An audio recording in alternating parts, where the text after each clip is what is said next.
Bonjour, aujourd'hui on va décortiquer une avancée qui pourrait bien redéfinir complètement la trajectoire de l'intelligence artificielle. Alors c'est la grande question qui anime les chercheurs en ce moment. Comment est-ce qu'une machine peut aller au-delà de ce qu'on lui a appris? Comment peut-elle dépasser les connaissances qu'on lui a données? Eh bien, il semblerait que la réponse se trouve dans une approche totalement nouvelle et assez radicale. Pour bien comprendre à quel point c'est une révolution, il faut d'abord saisir le problème numéro 1 de l'IA aujourd'hui. Alors, regardons ça de plus près. D'un côté, on a l'IA traditionnelle. Elle apprend en bachetant en quelque sorte. On lui donne des quantités astronomiques de données, des exemples que des humains ont pris le temps de créer et d'étiqueter. Le souci, c'est que cette méthode a un plafond de verre. La performance de l'IA sera toujours limitée par la qualité et la quantité de la connaissance humaine qu'on lui fournit. De l'autre côté, l'approche autodidacte change complètement la donne. L'IA n'a plus besoin de nos manuels. Elle apprend à partir de rien en créant elle-même ses propres problèmes et ses propres solutions. Et voilà le point crucial. On arrive littéralement à un mur. Les IA modernes sont si gourmandes en données de qualité que notre capacité à les produire ne suit plus. C'est un vrai goulot d'étranglement qui menace de ralentir et peut-être même de stopper net les progrès de l'intelligence artificielle. Mais alors, face à ce mur, que fait-on? C'est là qu'intervient une nouvelle voie, une solution qui, honnêtement, a des airs de science-fiction. Voici le concept clé, le paradigme du zéro absolu. Imaginez un prodige qui non seulement résout les problèmes les plus difficiles, mais qui, en plus, écrit ses propres exercices de plus en plus complexes pour s'améliorer en permanence. C'est exactement ça. Un seul et même modèle d'IA qui joue le rôle de l'élève et du professeur en même temps. Cette évolution, elle est fascinante à observer. On est parti de l'apprentissage supervisé, où l'humain donnait tout, les questions et les réponses. Puis on est passé à des méthodes où l'humain donnait juste les questions.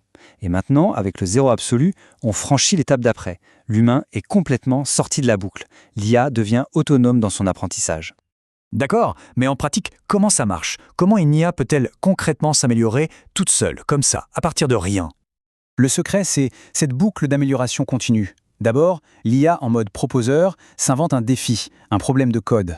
Ensuite, en mode solver, elle essaie de le résoudre. Et c'est là que ça devient génial, le vérificateur.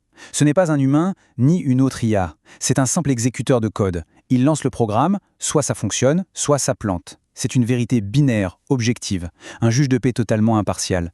À partir de ce résultat, l'IA apprend, se met à jour et le cycle recommence, encore et encore. Et pour apprendre, l'IA se pose 3 grands types de problèmes. Le premier, c'est la déduction. C'est le plus direct. On lui donne un morceau de code, une donnée d'entrée, et on lui demande alors quel sera le résultat. Ensuite, il y a l'abduction. Là, c'est le chemin inverse, un peu comme du reverse engineering. L'IA connaît le code et le résultat final, et elle doit deviner quelle était la donnée de départ. C'est un exercice qui force à expérimenter, à tâtonner. Et enfin, l'induction. C'est le plus complexe, le plus abstrait. On donne à l'IA une série d'exemples, des paires entrées-sorties, et à elle de créer le programme, la règle générale qui relie tout ça. C'est vraiment la capacité à synthétiser un algorithme à partir d'observations. Bon, une IA qui s'invente ses propres devoirs, c'est fascinant en théorie. Mais la vraie question, c'est est-ce que ça marche? Est-ce que cette méthode peut vraiment rivaliser avec des modèles qui ont été gavés de données humaines pendant des années? La réponse est un oui, mais un oui spectaculaire. Regardez bien ce graphique. Cette étoile rouge, tout en haut à gauche, c'est AZR, le modèle zéro absolu. Il est au sommet des performances. Mais si on regarde l'axe du bas, celui de la quantité de données, il est à zéro. Zéro données humaines. Il surpasse des modèles qui ont été entraînés avec des dizaines de milliers d'exemples fournis par des experts. C'est juste stupéfiant. Mais attendez, ça devient encore plus fou. Rappelez-vous, l'IA s'est entraînée uniquement sur des problèmes de code qu'elle a inventés. Maintenant, regardez l'effet que ça a sur ses compétences en maths. Les modèles experts en code, eux, ne s'améliorent quasiment pas. En revanche, les modèles AZR font un bond de géant, jusqu'à plus de 15 points d'amélioration. Ça veut dire que le raisonnement qu'elle a appris est incroyablement général et puissant. Et la cerise sur le gâteau, c'est que cette tendance s'amplifie. Plus le modèle d'IA de départ est grand, plus les bénéfices de cette méthode d'entraînement sont énormes. C'est un signe extrêmement prometteur. Ça suggère que cette approche a un potentiel d'échelle quasi illimité. Forcément, une telle découverte ouvre des perspectives vertigineuses. Mais elle soulève aussi de toutes nouvelles questions, et certaines sont un peu préoccupantes.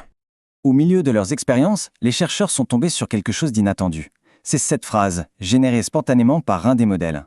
Ils ont eux-mêmes appelé ça le moment « oh oh », et on comprend pourquoi. Cette phrase sortie de nulle part met en lumière le besoin absolument crucial de se pencher sur la sécurité et l'alignement de ces systèmes qui apprennent par eux-mêmes. Donc, si on résume, Ce qu'il faut retenir, c'est que l'IA peut atteindre le top niveau sans aucune donnée humaine, que cette méthode de self-play développe des capacités de raisonnement très solides et très générales, que ça marche de mieux en mieux avec des modèles plus gros, et que ça ouvre une voie potentielle vers l'intelligence surhumaine, tout en nous forçant à réfléchir très sérieusement aux questions de sécurité. Et tout ça nous laisse avec cette question finale, une question assez vertigineuse. Jusqu'à maintenant, c'est nous qui fixions les problèmes à résoudre pour l'IA. Mais si une IA peut désormais inventer son propre cursus pour optimiser son propre apprentissage, quel problème choisira-t-elle? Qu'est-ce qu'elle décidera d'apprendre? Et surtout, où est-ce que ça nous mènera? La réponse, pour l'instant, reste à écrire.